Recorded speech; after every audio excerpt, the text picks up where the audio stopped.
Ya. Muy bien. Avancemos entonces en lo siguiente. A ver, avancemos esas preguntas, ¿ya? A manera de recordatorio, principalmente el tema de hora de Juan Velasco Alvarado, ¿ya? Vayamos a avanzar esto. A ver, por favor, Jimena, lee la pregunta de acá, por favor. A ver, esta primera pregunta. Ya, profesor. La acción de mayor trascendencia económica social llevada a cabo por el gobierno general de Juan Velasco Alvarado fue la A ver, ¿cuál fue la mayor acción reforma agraria. La reforma agraria, ¿ustedes creen? Económica social, dice, Ah. ojo. La No, reforma Reforma universitaria. universitaria. Reforma universitaria. Ya, a ver. Reforma universitaria, ¿acaso es una medida económica social, chicos? No, sí o no, es una medida educativa. No tiene que ver con la economía. De repente sí con la sociedad, pero no con la economía. Reforma universitaria, no. A ver, ¿cuál más? ¿Qué dicen ustedes? ¿Reforma agraria? Industrial. Reforma agraria. Bueno, sí. Ya, muy bien. Mira, la reforma industrial no fue un éxito. Más bien fracasó en algunos puntos. La reforma de la banca no se llevó completamente adelante. La reforma de la minería tampoco. Pero lo que sí fue más trascendente de todo va a ser la gran reforma agraria. Entonces dijo eso para confundirnos. Claro, pues así es, claro, obviamente, pues, estimado Christopher, claro que sí. ¿Y en qué consistía la reforma agraria? ¿En qué consistía la reforma agraria? Con las tierras a los campesinos. A ver, tenía 3 etapas. La primera etapa era la de expropiar Expropiar a los hacendados. a los hacendados. 2, la segunda etapa que era la de entregar. De dar las tierras a los campesinos. Y la tercera etapa. Que trabajen y que usen las tierras. No, la tercera etapa de qué era, chicos. La tercera etapa era de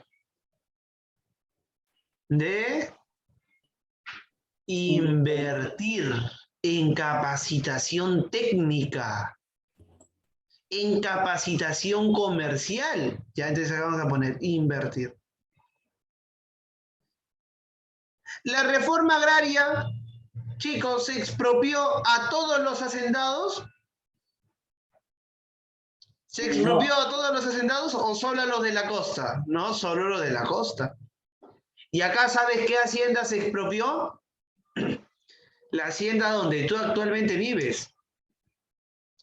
En estos años se expropió la hacienda de Huaycán, por ejemplo. Se expropió la hacienda de Huaycán, por ejemplo, para que te des una idea. En estos años Huaycán dejó de ser una hacienda y más adelante en los 80 se va a fundar ya la comunidad urbana autogestionaria de Huaycán. Muy bien. La costa entonces, muy bien. Se expropiaron las haciendas de la costa. ¿Y qué pasó con las haciendas de la sierra? ¿Qué pasó con las haciendas? No hicieron nada, muchachos.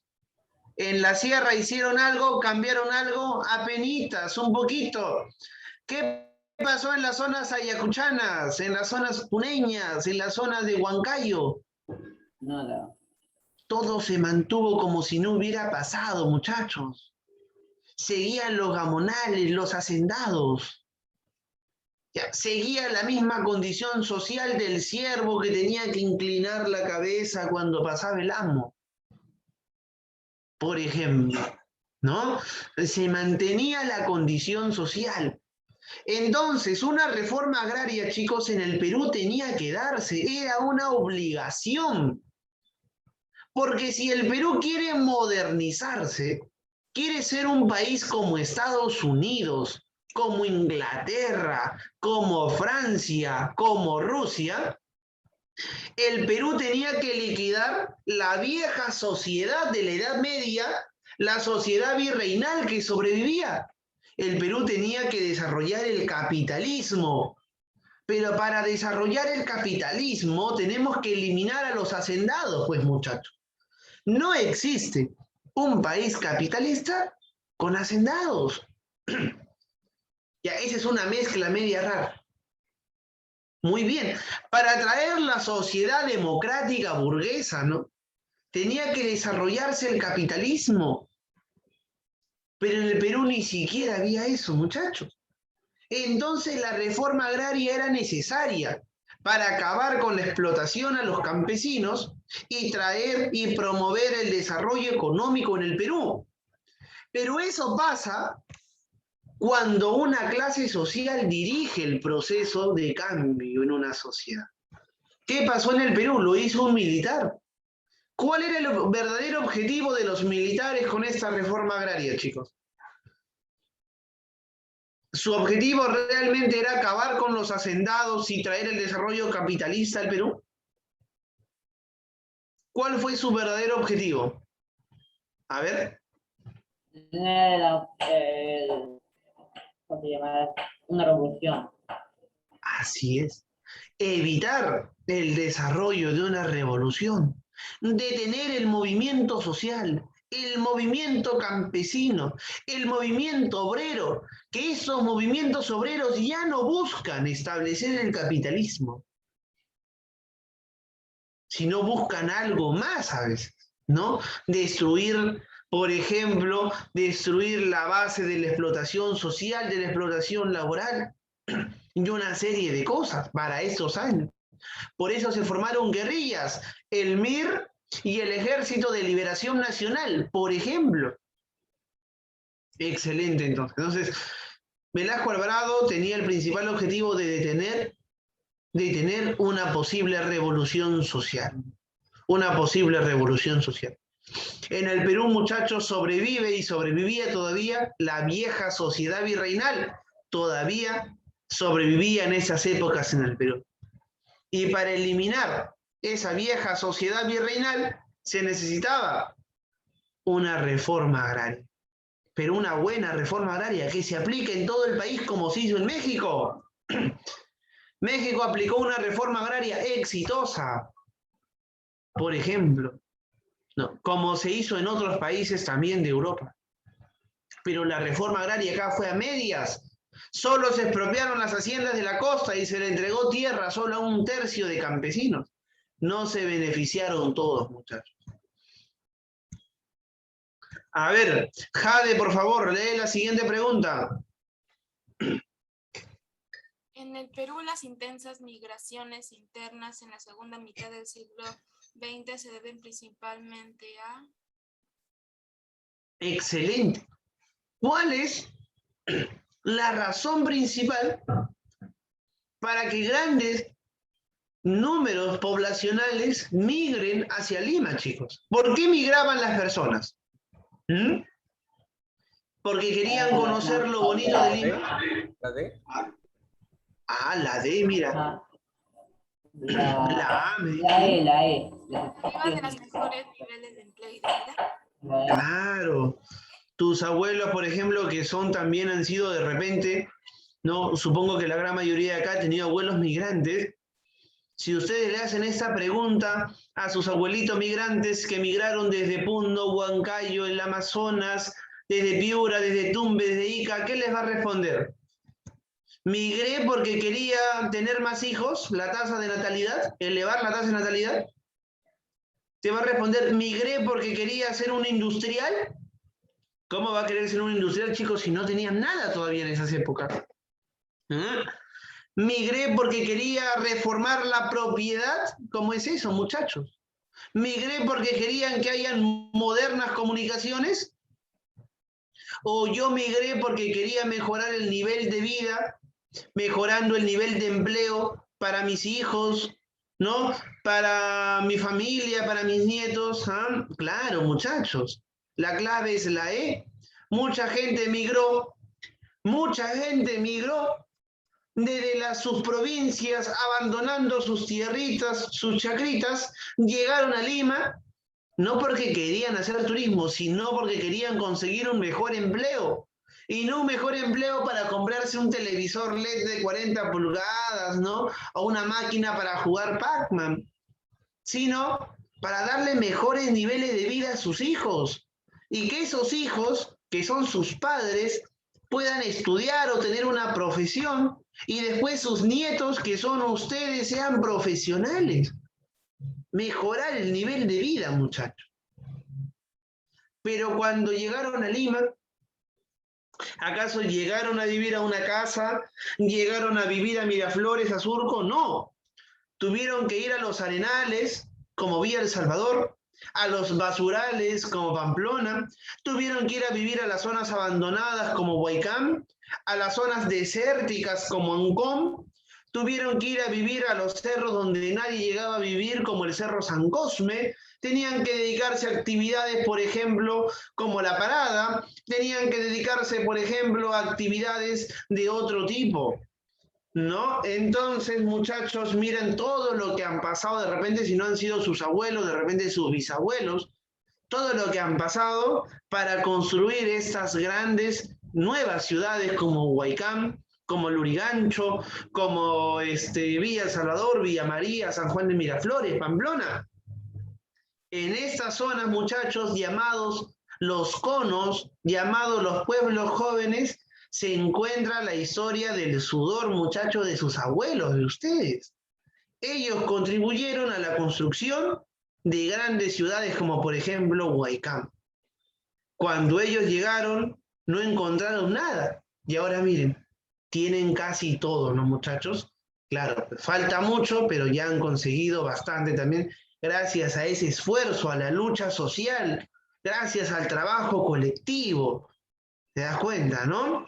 Te das cuenta, interesante. A pesar de todas las pocas condiciones de vida que tenían, se formaron comunas urbanas autogestionarias como Huaycán y construyeron una hermosa zona como es Huaycán, ¿no, muchachos? Por ejemplo. Entonces, detrás de estas ciudades, chicos, se encuentra el legado de estos grandes migrantes, pues, que cambian completamente Lima, alteran completamente Lima. Lima dejó de ser esa ciudad aristocrática para unos cuantos privilegiados y pasó a ser una sociedad donde van a empezar a vivir gente de todo el Perú. Y a eso, ¿cómo lo han llamado? Lo han llamado el proceso de cholificación. ¿Qué dicen algunos? Lima se cholificó. Es decir, Lima empezó a ser habitada por los cholos, ¿no? Así despectivamente dicen algunos, ¿no? Pero bueno, Lima se cholificó, ¿no? Y a partir de ahí se construye, claro, pues es cierto, esta Lima gris, esta Lima fea, esta Lima bulliciosa, ¿no? Esta Lima bulliciosa, pero también se ha construido muchas otras cosas, ¿no, muchachos? Bien, excelente. Entonces, mira, ¿cuál es la verdadera causa, pues, para que tus abuelitos, de repente tus bisabuelos, o de repente incluso tus propios padres, migren, ¿no? De sus provincias acá a la ciudad, ¿no? Por ejemplo, muchachos. ¿No? Así de la misma manera, por ejemplo, te conté, ¿no? Que en quinto de primaria hay una niña que su abuelito es un fundador, ¿no? De Huaycán, ¿no? Y que su abuelito lamentablemente murió, pues, consiguiendo agua y desagüe, ¿no? Para Huaycán, ¿no? Murió en una protesta social, ¿no? No sé si te llegué a contar, pero bueno, ya te lo vuelvo a comentar entonces. Bien, Karen, por favor, siguiente pregunta, Karen. Ya, profesor. Las tierras expropiadas a los latifundistas por el gobierno del general Velasco Alvarado fueron transferidas a... Interesante pregunta. Las tierras que fueron expropiadas por Velasco, ¿a quiénes se la dieron? Profesor, ¿a qué se refiere con los pequeños? ¿Dónde dice por acá? Los pequeños, ahí dice, no entiendo a qué se refiere. Ah, los pequeños y medianos propietarios, es decir, los que tienen pocas tierras, ¿no? Los que tienen poquitas tierras. A ver, ¿cuál es la clave? Esto sí está un poquito más complicado, un poquitito más difícil. La E. La E, ya. las comunidades campesinas y sindicatos agrarios? A ver, ¿ustedes creen? A ver, ¿cuál es la respuesta, chicos? La E me dice Christopher. Profesor, ¿Estamos de acuerdo? Profesor, los sindicatos agrarios se refieren a los propietarios, ¿no? A los gamonales. No. Un sindicato es la agrupación de varios campesinos que luchan por sus derechos. Ya, a ver. A ver. ¿Cuál es la clave? A ver. Yo creo. Velasco no le dio tierras a los que tenían tierra, así sean pequeños, medianos o grandes. No. ¿Ah? La A entonces no. Velasco no le dio tierras a todas las comunidades campesinas, sino a unos cuantos campesinos, a un tercio. Tampoco. Velasco no le dio tierra a campesinos sin tierra y menos le va a dar tierra a la pequeña burguesía. Sí, ellos también son propietarios. Velasco le dio tierras a las empresas nacionales. ¿Para qué le va a dar tierra a las empresas?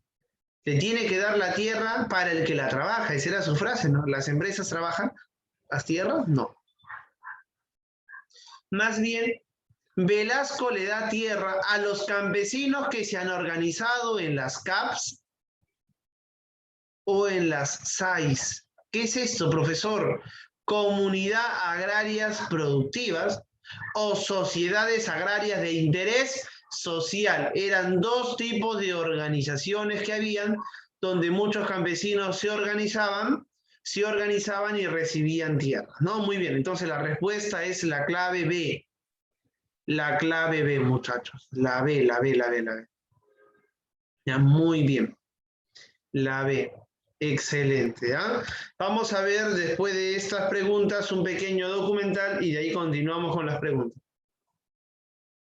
Muy bien. Jimena, por favor, siguiente pregunta. Ya, profesor. En el gobierno de se crearon la ley por las empresas estatales, Petroperú, Sedapal y Electroperú. A ver, ¿en qué gobierno se creó Sedapal, Petroperú? ¿Velasco Alvarado? Así es. ¿Con qué reforma? Con A ver, ¿con qué reforma? ley de empresas estatales. Sí, pero ¿con qué reforma? Con Tupac Amaru. No. A ver, reforma minera, industrial, de la banca, reforma universitaria o reforma agraria. Universitaria. Forma. Chicos, universitaria tiene que ver con las universidades. ¿Con qué reforma? Agraria. Industrial. Agraria es para los campesinos, para la tierra de campesinos. Claro, la reforma industrial, muy bien, están creando industrias en el Perú. ¿Ya? Muy bien, excelente entonces. Veamos el documental que les dije. Ya, muy bien. Excelente entonces, chicos, ¿ah? Deben sentirse orgullosos más bien de las zonas donde ustedes hoy viven, chicos, ya que es producto del esfuerzo colectivo de sus propios antepasados, pues, chicos. Muy bien. Vamos a ver por acá lo siguiente, ¿ah?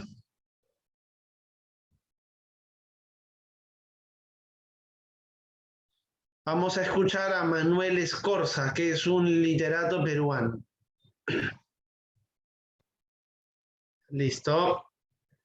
3, 2, 1, ya.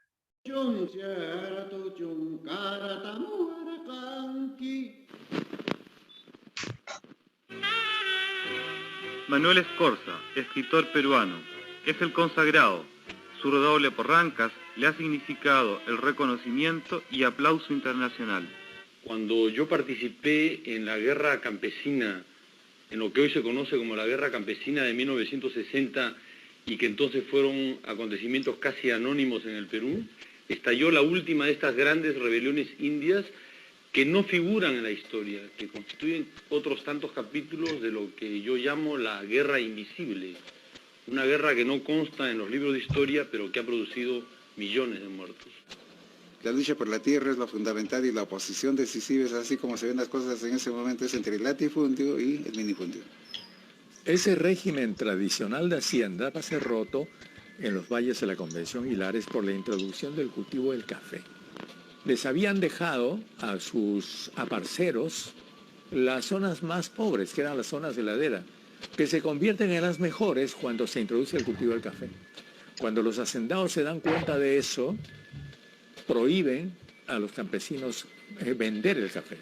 Ellos quieren que el café se venda a través del hacendado. Eran como campesinos. Mira, interesante testimonio de Héctor Bejar, ex canciller del Perú. ¿Qué está diciendo? Que en primer lugar, el hacendado le daba las peores, le daba al campesino, ¿qué cosa? Las peores. Las peores parcelas de tierra. Así es, peores tierras. Pero cuando los campesinos empiezan a sembrar café, empiezan a producir café y se dan cuenta que producen un café muy bueno, exquisito, ¿qué hicieron los hacendados? Se lo quitaron. Prohibieron la venta para que solamente el hacendado pueda venderlo. Profesor, ¿y qué hacía el Estado? ¿Qué hacía el presidente? Pues nada, muchachos, porque dentro de las haciendas el hacendado tenía la última palabra, no valía lo que decía el presidente o un militar. Más bien los militares trabajaban a veces para los propios hacendados. ¿Y qué dijo Manuel Escorza? ¿Te acuerdas qué dijo Manuel Escorza? Habló de una guerra. ¿De qué guerra? Guerra invisible. Ajá. Invisible. ¿Qué es esa guerra invisible? Son todas esas guerras, muchachos, que la historia oficial no cuenta, que la historia oficial se ha olvidado de contar, ¿no? Ya, muy bien, pero que sin embargo ha pasado y ha traído muchos muertos campesinos, indígenas principalmente. Campesinos que estaban en ascenso a ser una pequeña clase media. Y estos arrendires van a protagonizar una rebelión contra los hacendados. Los indios no trabajan, se han puesto rebeldes. Efectivamente, la indiada se niega a trabajar. Las personas empiezan a organizarse, a protestar, a luchar contra el trabajo gratuito.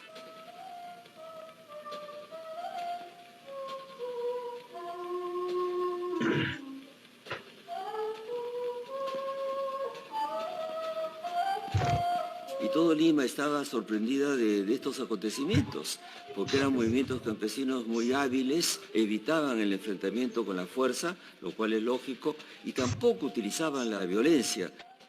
También empiezan a organizar las tomas de tierra, es decir, recuperar las tierras que sus abuelos decían, esa tierra fue nuestra, entonces la recuperaban, la tomaban para sí, la sembraban, y los hacendados desesperados corrían al Poder Judicial. Los acusan a ustedes de haber invadido tierras. No, ya, muy bien, mire, vamos a escuchar ese testimonio, ¿no? Donde un periodista le pregunta a un campesino, les acusan ustedes de haber invadido tierras, ¿ya? Bien. Bueno, como es un testimonio real, no vamos a escuchar de repente una palabra no correcta, no adecuada, así que simplemente lo omitimos, ¿ya? Muy bien. Esa tierra fue nuestra, entonces la recuperaban, la tomaban para sí, la sembraban, y los hacendados desesperados corrían al Poder Judicial. Los acusan a ustedes de haber invadido tierras. No hemos invadido, recuperación de tierras. ¿Cuántas tierras se han recuperado? Unos 20 hectáreas nomás. ¿Con eso puede subsistir la comunidad? No subsisten. ¿Cuánto necesitarían para alimentar a toda la gente de la comunidad? Unos 200 hectáreas más. Y dígame, señor Villavicencio, ¿por qué no aguardan a la reforma agraria para resolver el problema? No podemos esperar. Varios diputados precedentes nos engañan. No estamos asegurados. El tema de reforma agraria... Muy bien, mira que dice importante testimonio, ¿ah? Cuando el periodista le dice, a ustedes los acusan de haber invadido tierras, ¿qué responde el campesino? ¿Qué respondió el campesino? Uy, chicos, ¿qué? ¿No han escuchado, chicos? A ver, vamos a ponerlo de nuevo. A ver, no han escuchado la mayoría, creo. Me están ignorando el video, creo, ¿ah? A ver, vamos por acá. A ver, escuchamos, ¿ah?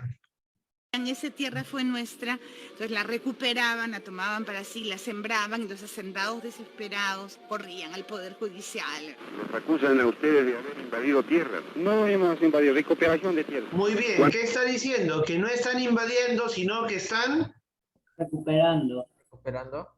están recuperando su tierra. ¿Por qué? Porque históricamente el hacendado es el que ha robado las tierras de los campesinos, muchachos. Ya, muy bien, entonces no hay nada de invasión, dice, estamos recuperando nuestras tierras, dice el campesino. Escuchamos, ¿ah? ¿Cuántas tierras se han recuperado? Unos 20 hectáreas nomás. ¿Con eso puede subsistir la comunidad? No subsisten. ¿Cuánto necesitarían para alimentar a toda la gente de la comunidad? Unos 200 hectáreas más. Y dígame, señor Villavicencio, ¿por qué no aguardan a la reforma agraria para resolver el problema? No podemos esperar. Hay varios diputados precedentes nos engañan. No estamos asegurados. Muy bien. Y cuando le pregunta el periodista, ¿por qué no esperan a que se haga una reforma agraria? El campesino responde contundentemente, ¿no? Varios expresidentes ya dijeron que iban a hacer una reforma agraria y nunca lo dijeron. Claro, dice, varios expresidentes nos engañan. Nos engañan.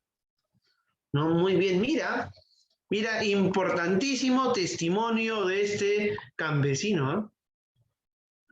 Chicos, aunque no creas, eso era el Perú de 1950, 60, de hace poquito nada más. Ese Perú era como si fuera una edad media, una sociedad feudal de la Edad Media, ¿te das cuenta? Mira qué tan atrasado estaba el Perú, ¿no? Muy bien, muy bien. Voy a preguntar sobre este video, así que prestamos atención, muchachos. La reforma agraria se está discutiendo desde el 50. En el 55, con el propio Prado, que era parte de la llamada oligarquía, dueño de bancos y tal, se forma una comisión de reforma agraria, la Comisión Beltrán, que recomienda hacer una reforma agraria, incluso recomienda que no haya en tierras privadas de más de 200 hectáreas, ¿no? Hoy en día hay de 85.000. Vea, respecto a los hacendados hay que hacer un distinto entre los hacendados de avanzada y los retrógrados. Los primeros quieren una auténtica reforma agraria, los segundos no quieren reforma agraria, persisten en un feudalismo agrario en el departamento. Nosotros hemos tenido que rebelarnos, ¿no? Aquel año, de noche nomás se hacían las reuniones. ¿Por qué? Porque si el hacendado se enteraba, en todo caso ya pues era terriblemente, ¿no? Sancionado, votado, no sé, en fin, hasta muertes había, pues, ¿no? Mira el testimonio de ese campesino, Jimena. ¿Qué nos dice este campesino, Jimena? ¿A qué hora se reunían? En las noches, porque si ¿Por el qué? hacendado ¿Por qué? si el hacendado lo descubría, incluso se podían causar muerte. Interesante, mira. Te pregunto, ¿dentro de la hacienda entonces se hacen respetar los derechos? ¿Derecho a la libertad de expresión? ¿Libertad de conciencia, muchachos? No, para nada. ¿Y qué más nos dice esta socióloga? Nos está diciendo que la reforma agraria fue una propuesta no del Partido Comunista, no del Partido Socialista, no del Partido Aprista, sino ¿de quiénes? De la propia oligarquía, muchachos. El Perú necesitaba urgentemente esta reforma porque el Perú estaba muy atrasado. Las propias clases dominantes, no como era la familia de Prado. Prado Garteche era dueño de bancos, no sé si te llegué a comentar. Fíjate la cantidad de plata que tenía. Ya, mira, interesante entonces este documental, muchachos. ¿A quién fue Pedro Beltrán? Otro empresario millonario que propuso la reforma agraria también. ¿Ya? Muy bien.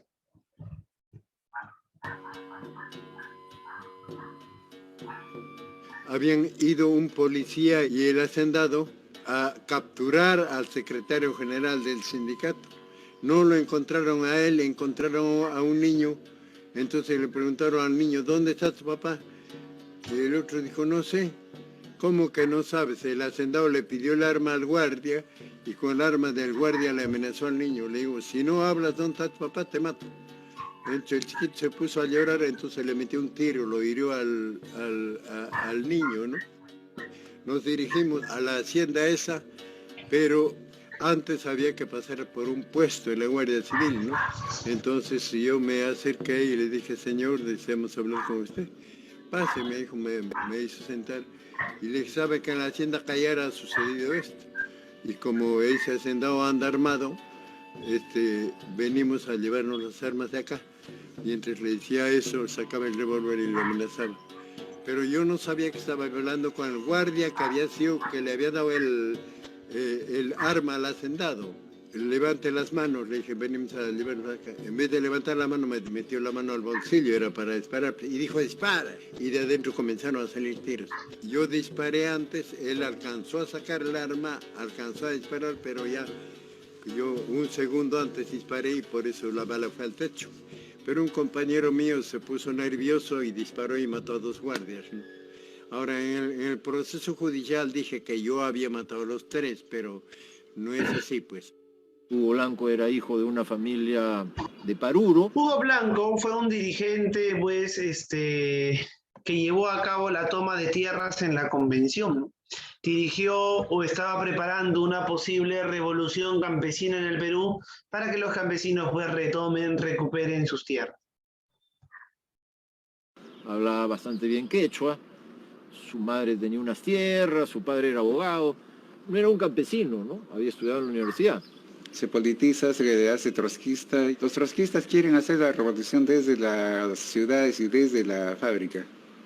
Se va al Valle de la Convención, se fusiona con los sindicatos campesinos que están funcionando y en cierto momento de la lucha toman las tierras.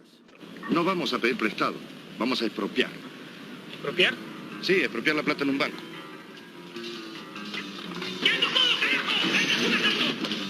Dicen los compañeros de Felipe de Gregori que corresponde al assalto al Banco de Crédito de Miraflores por este grupo trotskista, ¿no? ¿Ya sabes qué son, de qué tendencia? Bueno, teóricamente son trotskistas. No me consultaron a mí para hacer eso, porque si no yo hubiera estado en contra. No se necesita de un grupo de valientes que hagan cosas, pues. Yo estoy por la acción de la colectividad y todo lo que la colectividad acuerde, eso se hace. Pero no un grupo de valientes que asaltan bancos o un grupo de valientes que hacen un foco guerrillero.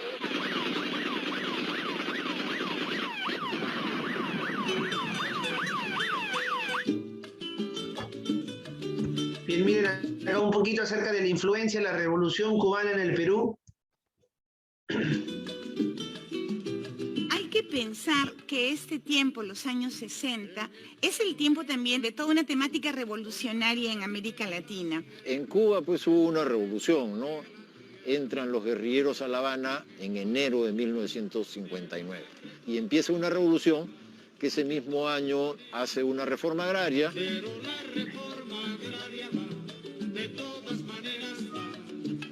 Esto va a generar una profunda influencia en toda América Latina y en el caso particular del Perú habrá 2 grupos guerrilleros que se inspiran en Cuba. El Movimiento de Izquierda Revolucionaria, liderado por Luis de la Puente Uceda. Y en segundo lugar, el Ejército de Liberación Nacional, que fue dirigido por Héctor Béjar. El ejemplo cubano era mostrado a los estudiantes peruanos. Justamente en el momento en que Hugo Blanco estaba en la convención, el campesinado se estaba moviendo aquí y eso entró como un fósforo que empezó a encender todo el ambiente social que ya había en ese momento en el Perú.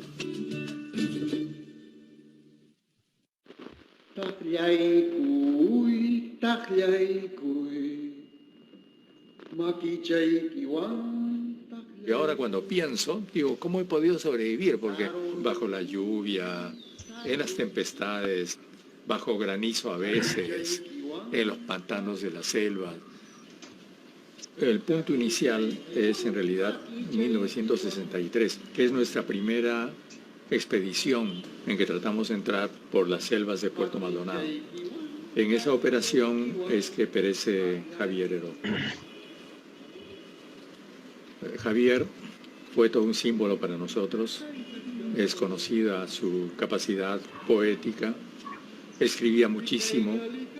Javier tenía un diario, sus últimos poemas y su diario, que debe estar en algún archivo policial.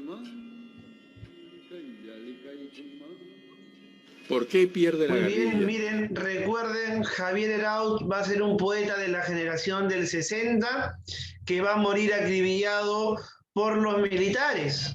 ¿Con cuántos balazos, chicos? ¿Se acuerdan? 19.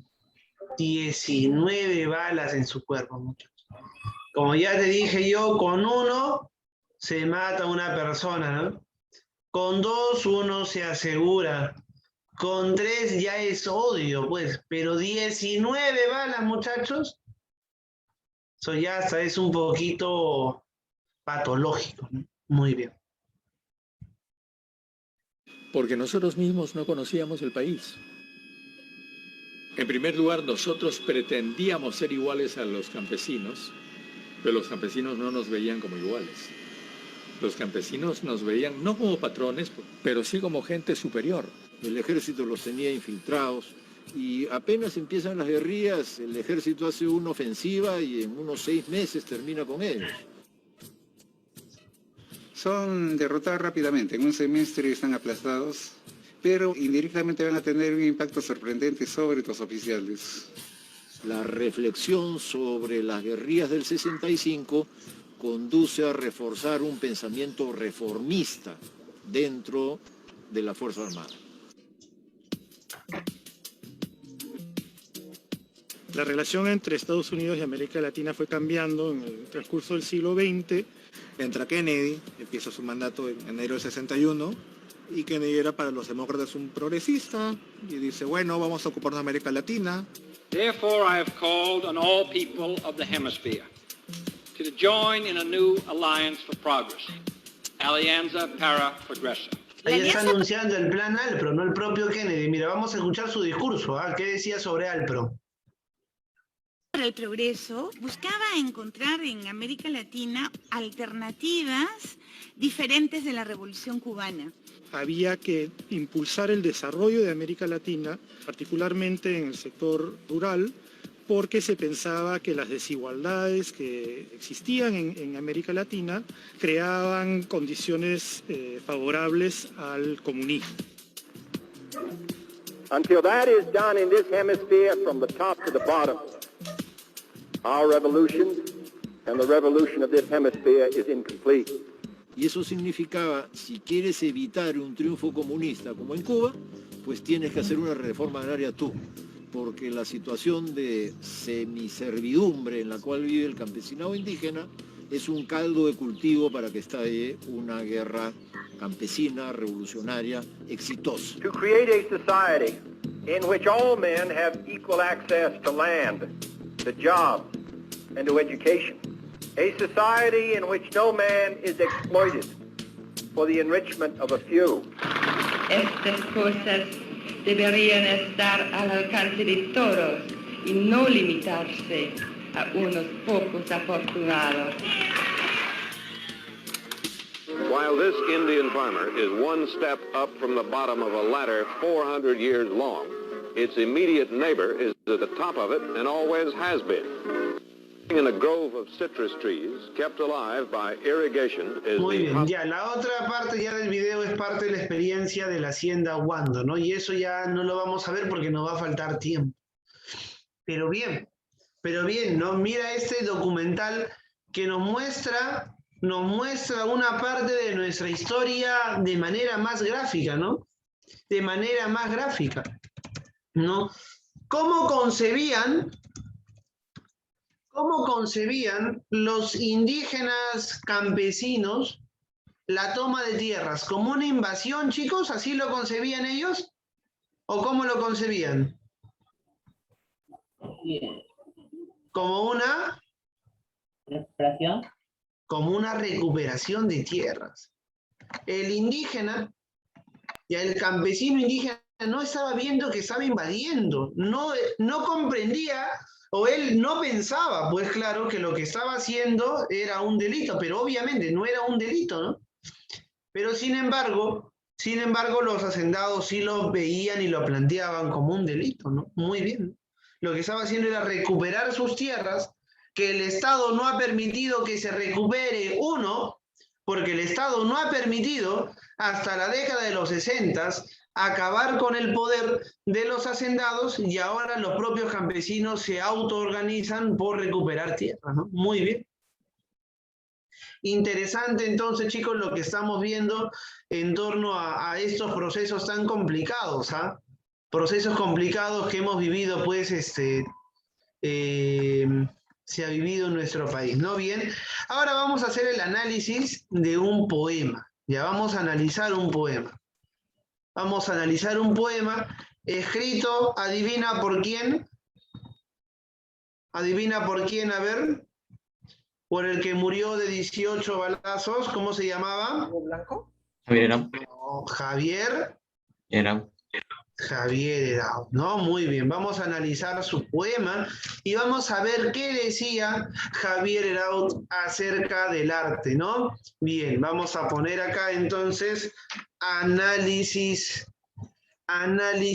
poético en función al contexto histórico. Al contexto histórico. Muy bien, a ver, ¿qué nos decía Javier Herao? A ver, vamos a duplicar esto por acá para acomodarlo rapidito, nada más para que no se nos haga complicado, ¿ya? Muy bien. Arte poética se llama este poema, ¿ya? Ya, muy bien. Se llama arte poética. Bien, excelente. Lo vamos a dividir en dos partes. Listo, ¿ya? Arte poética. ¿Alguna vez tu profesor de literatura te ha dicho que es un arte poética? ¿Qué es un arte poético? Ya, un arte poético es cuando el autor de un poema reflexiona sobre lo que está escribiendo, se pone a pensar, ¿qué estoy haciendo? ¿Qué es el arte? ¿Qué es mi arte? ¿Mi arte para qué sirve? ¿Ya? Eso es lo que va a ser arte poético, entonces. Bien. A ver, por favor, Jade, ayúdame leyendo, por favor, el primer párrafo, hasta donde dice calle.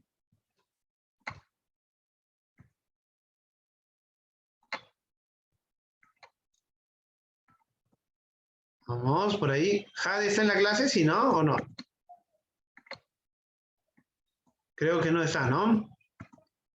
Ya, a ver, me va a ayudar entonces Samira. ¿Samira está en la clase? Sí, profesor. Ya, Samira, ayúdame leyendo, por favor, este poema. En verdad, hablando, la poesía es un trabajo difícil que se pierde o se gana al compás de los años otoñales. Cuando uno es joven y las flores que caen no se recogen, uno escribe y escribe entre las noches y a veces se llenan cientos y cientos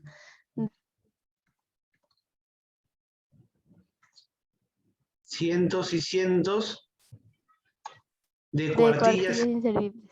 Así es. Uno puede alardear y decir, yo escribo y no corrijo. Los poemas salen de mi mano como la primavera que derrumbaron los viejos cipreses de mi calle.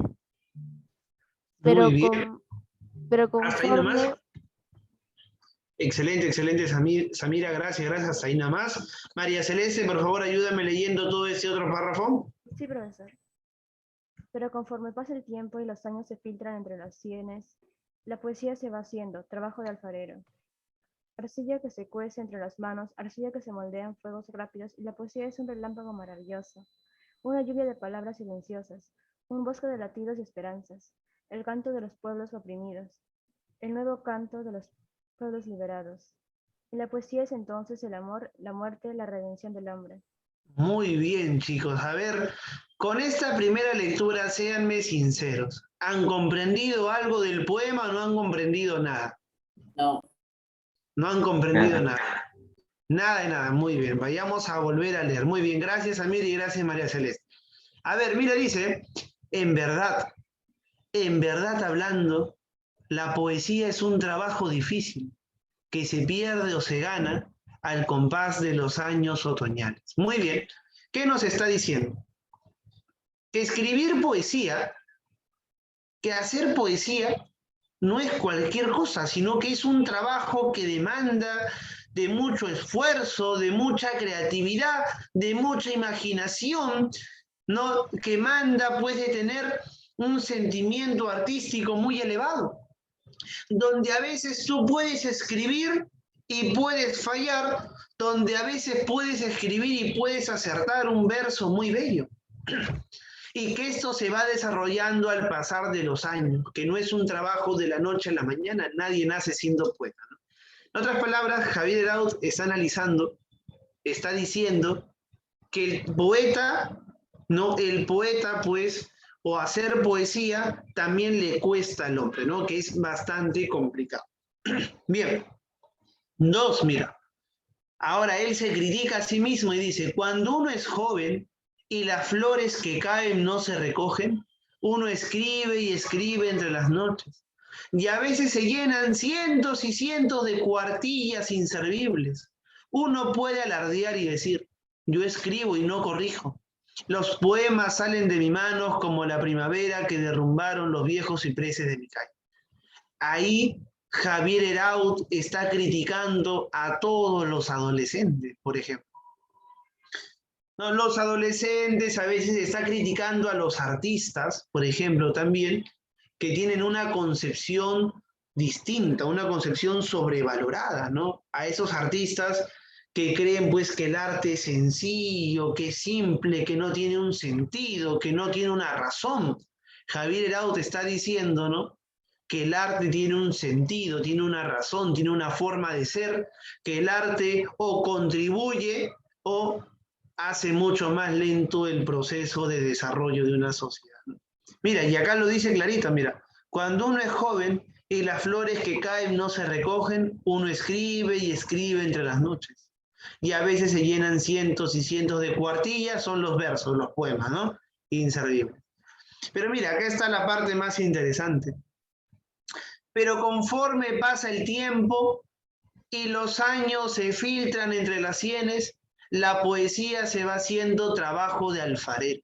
Es decir, está hablando que conforme pasa el tiempo, el hombre y el poeta va madurando y se da cuenta que la poesía no es cuestión de juego, sino es como el trabajo de un alfarero el que hace cerámica. Por eso dice, arcilla que se cuece entre las manos, arcilla que moldea en fuego rápido. Y esa es la última parte, la más interesante. Y la poesía es entonces, dice, ¿no?, un relámpago maravilloso, una lluvia de palabras silenciosas, un bosque de latidos y esperanzas, y esto es la parte, mira, más interesante. El canto de los pueblos oprimidos. El nuevo canto de los pueblos liberados. A ver, eso no creo que no entiendas. Cuando Javier Eraut dice, la poesía es el canto de los pueblos oprimidos, el nuevo canto de los pueblos liberados, ¿qué está diciendo Javier Eraut? ¿Qué está diciendo Javier Eraut? Que primero la poesía denuncia, ¿qué cosa? A los denuncia la opresión, ¿sí o no?, al pueblo, ¿no? Y que después la poesía va a contribuir para la liberación. Claro, para liberar al pueblo. Entonces, mira la reflexión que hace Javier Eraut sobre su propio poema. ¿No? La poesía es el canto de los pueblos oprimidos y el nuevo canto de los pueblos liberados. Y mira, el nuevo canto de los pueblos liberados. La poesía es entonces el amor, la muerte y la redención del hombre. Es decir, la poesía va a contribuir a que el hombre pueda construir un mundo más justo, la redención, ¿no? Una sociedad mucho mejor, ¿no? Bueno, ese es lo que dice Javier Eraut en su poema, ese es su mensaje. el mensaje de Javier Eraut en su poema. ¿Por qué crees que Javier Eraut está escribiendo estas cosas? ¿Por qué crees? ¿Qué está pasando en la sociedad cuando Javier Eraut escribe estas cosas? ¿Qué está observando Javier Eraut para que escriba estas cosas? A ver. Vamos a poner acá Javier Eraut. ¿Qué está pasando en la sociedad para que Javier Eraut crea que la poesía debe denunciar la opresión y anunciar la liberación de un pueblo, por ejemplo? ¿Qué pasa en la sociedad? ¿Una revolución? Claro. ¿Está que se avecina qué cosa, Jimena? La revolución. Una revolución. ¿Y por qué? ¿Por qué? Por la opresión. Por la opresión de los pueblos. En este caso, en el Perú, ¿cómo se encontraba el Perú? ¿Cuál era la situación del Perú? Hacendados. Los hacendados. Los hacendados. ¿Y quiénes eran los que la pasaban peor? ¿Los obreros o los campesinos? Muy bien. Entonces escribimos acá. Javier Eraut denuncia o afirma que la poesía debe, ¿qué cosa? Denunciar, ¿qué cosa, chicos? La opresión y anunciar la liberación. Contexto, rápidamente. Contexto en el Perú. A ver, descríbeme el contexto. ¿Qué es lo que pasaba en el Perú? 1. ¿Sobreviven qué cosa?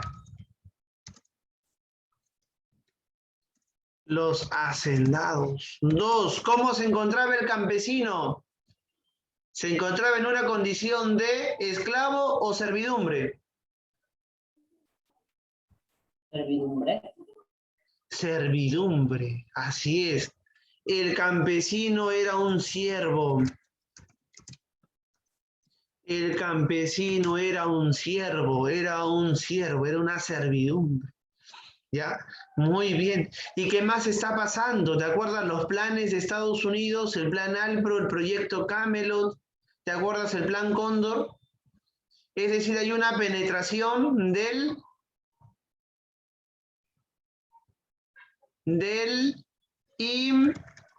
imperialismo. Así es, del imperialismo. ¿De qué país? Estados Unidos. Estados Unidos. ¿Y el contexto mundial cuál es? En el mundo, ¿qué pasaba? Revolución cubana y Guerra Fría. Excelente.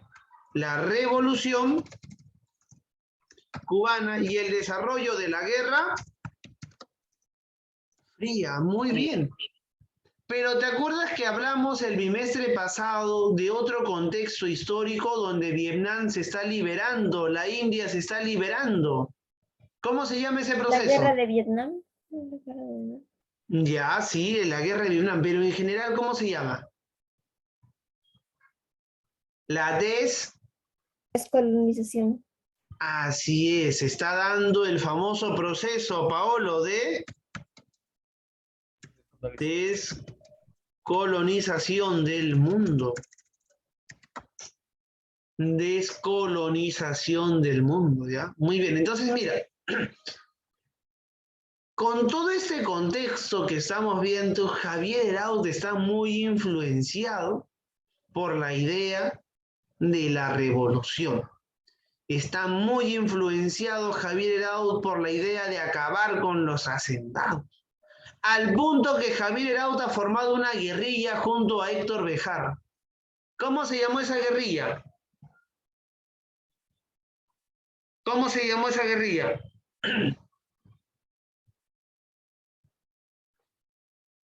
A ver, se llamó, a ver, dime por favor. No, perdón, me confundí.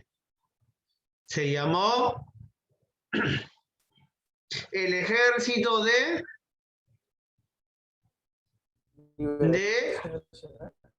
así es, Paolo, de Liberación Nacional, fundado por Javier Eraut y Héctor Bejar. Y Héctor Bejar, ¿ya? Muy bien. Y Héctor Bejar, muy bien. Excelente, entonces, chicos, ¿ah? Excelente. Muy bien, vamos a borrar por acá, entonces. Bien. ¿Quedó alguna duda sobre el poema, chicos? ¿Alguna parte que no se llegó a comprender? ¿Todo bien? ¿O no se comprendió nada del poema todavía? A ver, sean sinceros, chicos. A ver, sean sinceros. ¿Han entendido o no el poema? Con sinceridad, a ver. Más o menos. Más o menos. A ver, ¿qué dicen los demás? A ver. A ver, Karen, ¿has entendido o no el poema? Más o menos. Entendiendo. Más o menos, Jimena, ya. Ya. A ver, María Celeste, que leyó. ¿Tú entendiste, María Celeste, o no? Sí, profesor. Muy bien, María Celeste. A ver, Samira, ¿tú qué leíste? ¿Entendiste o no el poema? Sí, profesor. ¿Estaba fácil o difícil? No tan fácil. Ah, ya, no tan fácil. Ya. La poesía sí es complicada, chicos, ¿ah? Bien complicada la poesía. Pablo, ¿tú entendiste o volaste, Pablo? La verdad, pues, Pablo, la verdad.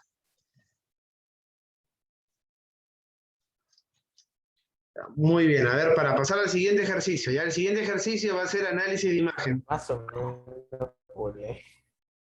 Más o menos, Paolo, más o menos. Ya. Muy bien. Excelente, ¿ah? Bien, lo siguiente es analizar un poquito, ya, analizar un poquito, muchachos, el fenómeno de las guerrillas en el Perú, el MIR, ¿ya? El MIR. Bien, vamos a poner por acá. Vamos a poner por acá. Ya, a ver, vamos a describir ya, por favor, ¿me ayudas? Esta imagen, esta bandera, ¿a qué guerrilla le hace referencia, chicos? Al movimiento de izquierda revolucionaria. Así es. Escribimos acá. Bandera del movimiento de izquierda revolucionaria. Revolucionaria. Muy bien. ¿Quién eran los dirigentes? ¿El dirigente quién era? ¿Te acuerdan? ¿De la Puente? Uceda. ¿El antecedente del MIR cuál fue? APRA rebelde. El APRA rebelde, muy bien. ¿Y cuál fue la ideología del MIR? Antiimperialismo y Nacionalismo. Nacionalismo, con elementos del socialismo. Excelente, con elementos del socialismo. Ya, ahora, acuérdate, no te olvides. El MIR está relacionado con una guerrilla de los años 80. ¿Cómo se llamó? ¿Cómo se llamó, chicos? ¿Quién sabe? A ver, le doy 2 puntos a quien sepa. Los años 80, gobierno de Belaúnde. El movimiento revolucionario. Movimiento revolucionario Tupac Amaru. Así es, claro que sí. Para que te des cuenta que la historia está vinculada. Escribimos acá. Movimiento revolucionario. Movimiento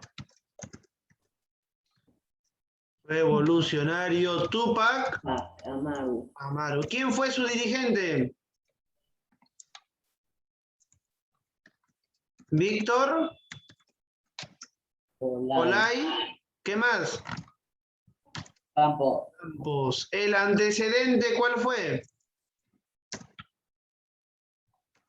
El MIR. El MIR. Movimiento de izquierda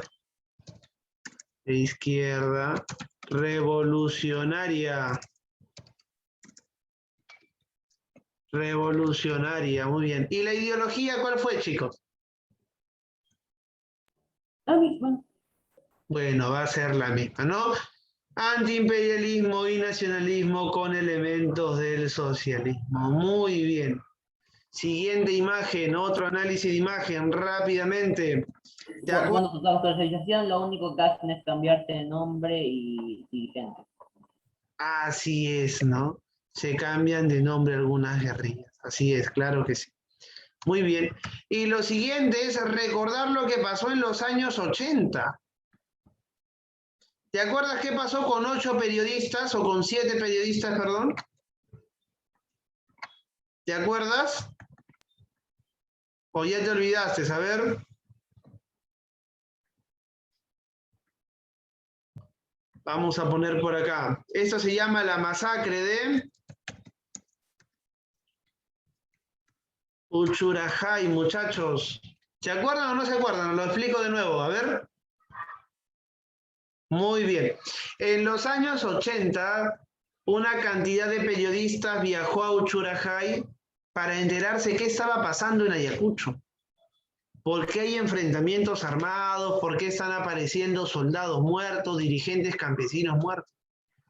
Pero cuando estos periodistas llegan a Uchurajay, nunca más volvieron. Nunca más regresaron. Y se mandó a un señor especial al Premio Nobel de Literatura. ¿Cómo se llama el Premio Nobel? Mario Vargas Llosa. Se mandó a Mario Vargas Llosa para que investigue sobre este suceso, ¿no? A ver, entonces, la masacre de Uchurajay, ¿en qué consistió? En el asesinato y desaparición de periodistas. ¿Cuáles son las teorías, muchachos? Existen 3 teorías, ¿te acuerdas? Sí. ¿Cuáles son? Asesinado por los terroristas Sendero Luminoso. Ya. Asesinado Por los pobladores y campesinos. por militares. Así es. Ya, una teoría entonces, ¿cuál es? Que fueron asesinados por... Fueron asesinados por Sendero Luminoso, otro que fueron asesinados por los pobladores y también por los militares. Ya, 2. Fueron asesinados por los mismos pobladores y 3 que fueron asesinados por los militares. Pero los militares así con su uniforme... No, por los encubiertos. Infiltrados en la comunidad campesina, ¿no? Son las 3 teorías. Muy bien, muchachos, muy bien. Muy bien. Rápidamente, ¿cómo comenzó la época del terrorismo en el Perú, chicos? ¿Cómo comenzó el terrorismo en el Perú? En Ayacucho, con Sendero Luminoso. Ya, en Ayacucho con Sendero Luminoso, pero ¿cuál fue la primera acción de Sendero Luminoso? A ver, ¿cuál fue la primera? Ya, muy bien. ¿La quema de ánforas en dónde? En las elecciones. ¿Pero en qué parte? ¿En qué parte? ¿En Ayacucho? ¿En qué parte de Ayacucho? En Chuschi, ¿te acuerdas, no? En Chuschi, Ayacucho. Muy bien, chicos, y con eso ya hemos acabado el recordatorio, el repaso, ¿ya? Bien, nos queda todavía un tiempito. Voy a dejar una tarea. Díganme ustedes, ¿continuamos viendo el documental de la Revolución y la Tierra o vemos otro documental que tengo preparado? ¿Cuál, chicos? ¿El segundo documental? Ya, muy bien, el segundo documental entonces. Bien, vamos a ver acá. Muy bien, vamos a ver el segundo documental.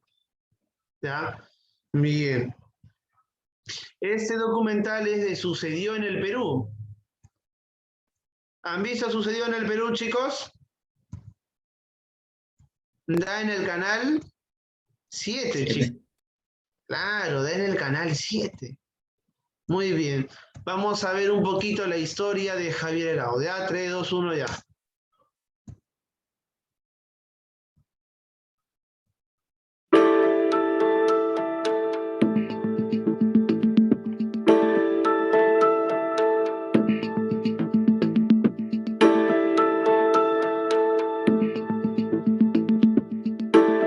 Yo nunca me río de la muerte. Simplemente sucede que no tengo miedo de morir entre pájaros y árboles. Me emociona recordar estos versos de Javier Heró, un precoz poeta peruano cuya vida terminó muy temprano, cuando solamente tenía 21 años. Alrededor de la figura de Javier Heró se ha generado un culto, no solamente por su extraordinario talento, sino por las circunstancias trágicas de su muerte. Muerte que privó a la poesía peruana de una de sus voces más personales y originales.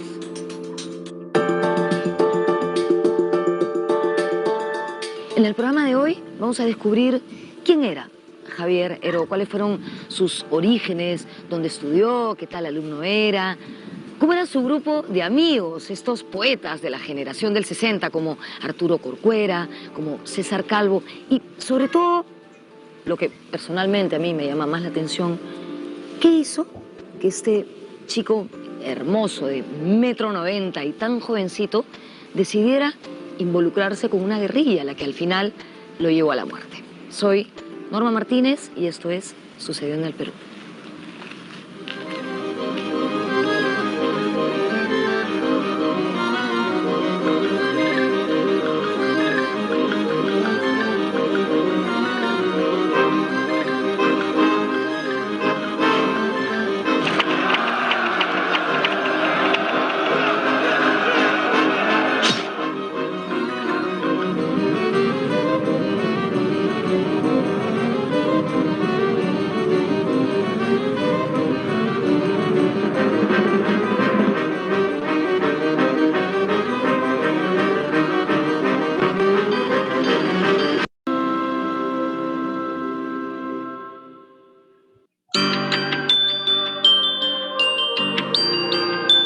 Javier Heró representa, sin lugar a dudas, uno de los puntos más importantes de la poesía peruana contemporánea.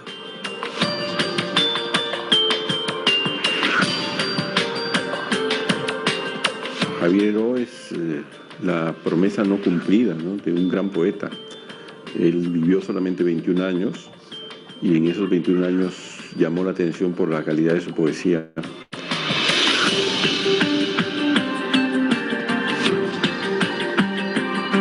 Una pena porque no sabemos qué hubiera sido capaz de seguir produciendo en su poesía.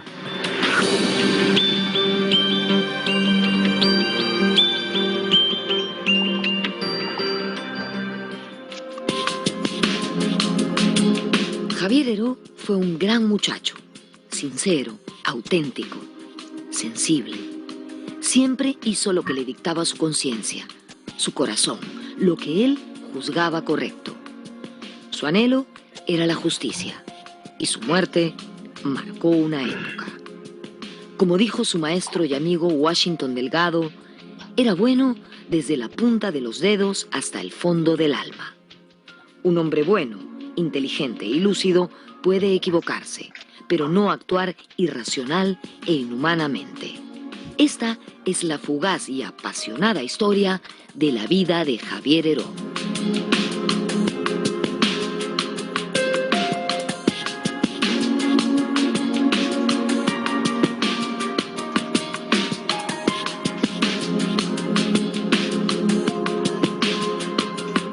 Javier Heró fue el tercer hijo de Jorge Heró Crisé y Victoria Pérez Tellería. Nació el 19 de enero de 1942, pesando más de 4 kilos. Por eso en su familia siempre le dijeron gordo. Cuando nació, sus padres vivían en una quinta de la calle José González, en Miraflores. Poco después, ante el crecimiento de la familia, se mudaron a la calle San Martín, en el mismo distrito.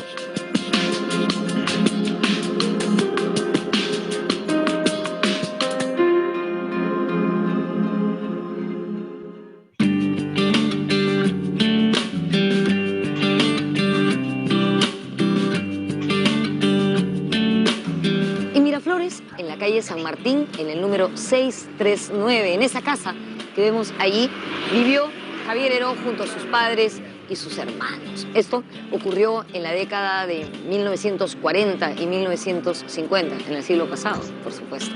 En ese entonces, Miraflores era un distrito de clase alta y media, con grandes casonas y ranchos, incluso. No era el distrito superpoblado de hoy en día, lleno de edificios y con un tráfico intenso a todas horas del día.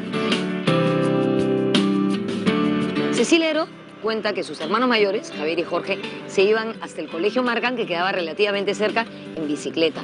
Pero lo hacían con muchísimo cuidado, porque tenían que atravesar las vías del tranvía que pasaba de Miraflores en dirección a Chorrillos. La casa, esta casa, fue un tema recurrente en la poesía de Javier Heró.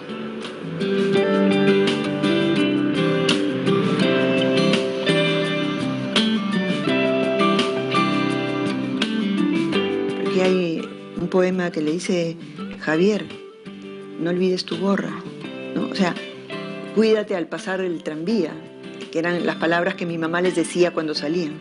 Éramos muy felices en esa época. Mi cuarto es una manzana, con sus libros, con su cáscara, con su cama tierna para la noche dura.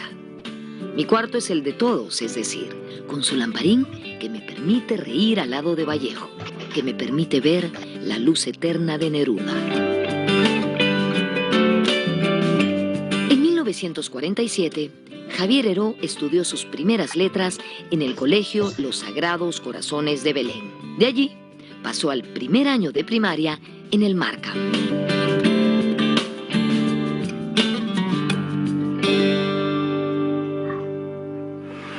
En 1948, cuando tenía 6 años, Javier Heró ingresó en el colegio Markham. El Markham entonces tenía solo 2 años de fundado, pero ya se había ganado una muy buena reputación. Allí, Javier hizo toda su instrucción escolar y al final de ese periodo quedó segundo en aprovechamiento y primero en literatura, por supuesto. Además, por su tamañazo, formó parte de la escolta.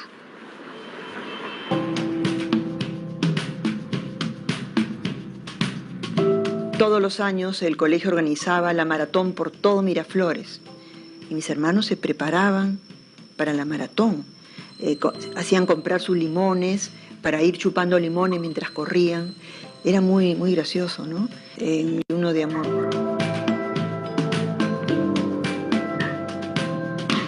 Gracias al Markham, Heró pudo leer poesía anglosajona y ampliar su panorama literario. Después de 2 años de concluida la secundaria, cuando tenía solo 18 años de edad, fue nombrado profesor de inglés en el Colegio Guadalupe. Incluso antes, ya era profesor de castellano e inglés en el Colegio Melitón Carvajal.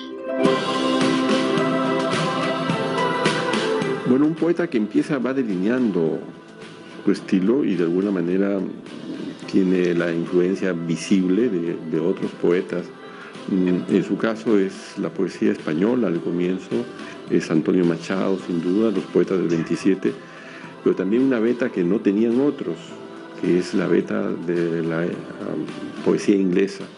Heró estudió en un colegio privilegiado de Lima, en el colegio Markham, y era un hablante pues, desde niño del idioma inglés, de tal manera que leía a los poetas de esa lengua en su propio idioma, y eso es una ventaja para un poeta, sin duda. Tradujo a T.C. Eliot a los 18 años, una parte de Tierra Baldía. Conoce a Ezra Pound, a Peirce, a Breton. Es decir, a todos ellos, pues, los conoce muy bien. Desde 1959, Heró adoptó el seudónimo Rodrigo Machado, en honor a 2 personajes que admiraba muchísimo: Rodrigo Díaz de Vivar, el Cid Campeador, y Antonio Machado, el gran poeta español.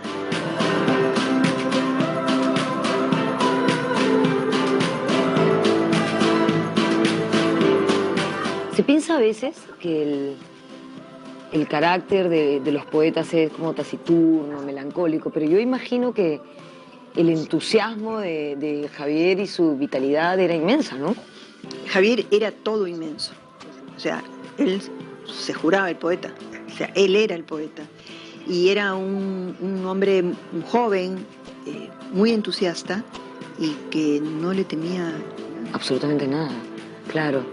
Y yo creo que ese entusiasmo necesariamente tiene que tener mucha alegría, ¿no? Muchas ganas de vivir. Era un bailarín, era un muchacho que separamos los sillones de la sala de la casa de mi mamá y ahí poníamos la radio, pues no teníamos ni televisión ni tocadiscos, y con la radio, captando música, él bailaba, ¿no? Cuando cantaba Elvis Presley, agarraba una escoba y se hacía el que tocaba la guitarra, y como dominaba el inglés, cantaba a la par con Elvis Presley.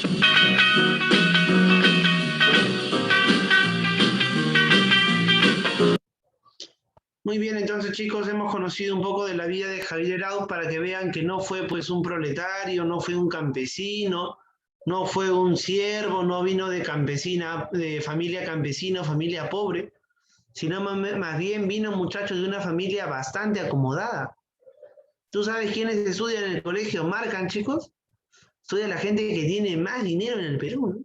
El Marcan, chicos, no es cualquier colegio, ¿no? Sino es uno de los colegios más caros de todos. Y ni bien acabó el colegio, él se convirtió en un profesor, ¿no? Así que era pues un personaje bastante destacado, era un genio, Javier Arauz, pero lamentablemente pues murió demasiado joven y no pudimos ver jamás su enorme talento que tuvo, ¿no, chicos? Bien, acá nos vamos a quedar, ya vamos a ir acabando con la clase, ya nos vemos la siguiente semana, chicos. Ah, no, el día de mañana, ¿no? Cívica, ¿no? Ya, el día de mañana, nos vemos el día de mañana. Ya, chicos, acá nos vamos quedando, acabamos temprano. No tenemos ningún repaso en el libro, así que la siguiente semana vamos a tener que seguir haciendo repaso, preguntas. Uy, por ahí veo un cubo Rubik. Muy bien, chicos, excelente. Nos estamos viendo. Chau, chau. Finalizo, ¿ya? Chao, profesor. Finalizo. Chau, chau. Nos vemos, nos vemos.